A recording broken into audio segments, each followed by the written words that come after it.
Numbers strong रह सकते हैं।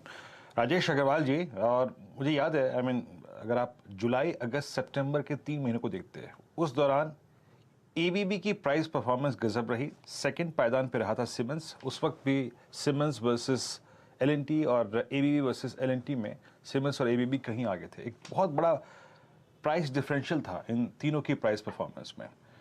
अब आप देख लीजिए कि CY20 के ऑलमोस्ट हाईएस्ट क्लस्टर में आपका एलएनटी खड़ा हुआ है, और मेरे ख्याल से जो जुलाई अगस्त सितंबर अच्छा रहा, लेकिन फिर भी एक शेड कम रहा, फीका रहा वर्सेस एबीबी और सिमंस के। अभी आपने आशीष को सुना भी, एट 1976 आपका प्राइस आउटलुक एलएनटी पर, और प्री रिजल्ट बाइंग आप क्या रिकमेंड करेंगे यहाँ पर? देखिए, बाइंग की इसमें सलाह रहेगी क्योंकि 3 ट्रिलियन के ऑर्डर बुक है इसकी, और नए ऑर्डर्स ग्रेजुअली हर क्वार्टर हम देख रहे हैं ऐड होते जा रहे हैं। अभी जैसे आशीष जी ने कहा ना कि उनके टेक की सब्सिडरी है, उनके वैल्यूएशन पिटने के बावजूद अगर ये खड़ा है तो इसका मतलब है कि स्ट्रॉन्ग परफॉर्मेंस हो सकती है। दूसरी बात, अगर हम इंडिया इंफ्रास्ट्रक्चर पर बिलीव करते हैं, इंडियन इकोनॉमी पे बिलीव करते हैं, तो ये उसका प्रॉक्सी प्ले पूरा साबित हो सकता है। और सबसे बड़ी बात है 3 ट्रिलियन ऑर्डर बुक की इनकी एग्जीक्यूशन कैपेबिलिटीज है। मुझे लगता है कि अगर रिजल्ट्स के कारण से कोई गिरावट आती है तो बाइंग के एक बहुत अच्छा मौका देगी। थोड़ी सी मध्यम से लंबी अवधि की बात करूं तो मैं समझता हूं 2200 से 2300 रुपए के टारगेट इसमें आ सकते हैं।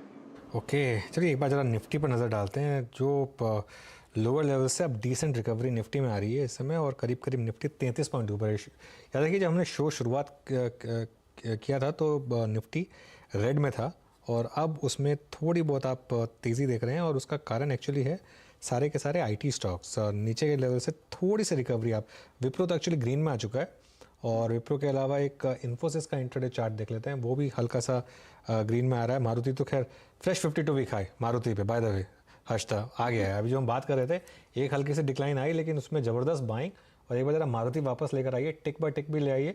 9460 जो है ये अब मारुति का फ्रेश 52 वीक हाई, 9451 का जो हाई था 23 सितंबर 2022 को, अब उसको क्रॉस करते हुए, और 9462 9700 9800 करीब मेरे ख्याल से वो क्लोजिंग लेवल के था। इंट्राडे में शायद 10,000 भी गया था उस दिन, अगर मेरी मेमोरी सही है तो 2017 में, लेकिन एटलीस्ट 52 वीक हाई स्टॉक में लगाई दी है, और इस समय बिल्कुल रुकने का ही नाम नहीं ले रहा है। हाँ, एक अच्छी खासी रफ्तार इसने, और ब्लू स्काई टेरिटरी में स्टॉक का जाने की पूरी तैयारी करता हुआ 425 रुपए। इनफैक्ट वो 9500 वाला जो कॉल रेकमेंड किया था शिल्पा ने, उसको एक बार रिविजिट करते हैं। यहाँ पर अच्छा खासा मोमेंटम देखने को मिला है, लेकर आइएगा प्लीज। ये फिलहाल एक अच्छा ट्रेंड इन्होंने पकड़ा, और तब ये 9300 के आसपास ट्रेड कर रहा था काउंटर। अब आप देखेंगे 281 के लेवल्स आ चुके हैं इस पर्टिकुलर ट्रेड में। 400 का टारगेट शिल्पा ने दिया था, तो एक अच्छी खासी अपॉर्चुनिटी यहां पर भी आपके हाथ लगी है। तो एक तगड़ा मूव दरअसल इस पर्टिकुलर स्टॉक में। लेकिन निचले लेवल से जो रिकवरी आ रही है टेक्नोलॉजी पर, हेमांग आपका भी पर्सपेक्टिव मैं लेना चाहूंगी, क्योंकि ये एक स्पेस है जहां पर बड़े पैमाने पर एफआईआईस ने पिछले एक साल में धीरे धीरे करके अपनी पोजीशंस काफी हल्की की हैं। एंड जिस तरह का हाल बाकी आईटी कंपनियों का वैसे भी ग्लोबली है, और नैस्डैक जिस तरह से हर रोज पिट रहा है, भारतीय रिटेल निवेशक की पोजीशनिंग कैसी होनी चाहिए? क्या एक मौका है टीसीएस जैसे स्टॉक्स इस समय अक्वायर करने का? शॉर्ट टर्म में जो नैस्डैक और टेक्नोलॉजी स्पेस में हम लोग पेन देख रहे हैं, उसका कुछ ना कुछ प्रभाव डेफिनेटली हमारी कंपनीज पे भी पड़ेगा। हालांकि बहुत ज्यादा कंपैरेबल नहीं है, बिकॉज हमारी जो कंपनियां हैं वो आईटी सर्विस प्रोवाइडर्स है, जबकि वहां पे क्लाउड और सोशल मीडिया और प्रोडक्ट कंपनी ज्यादा है।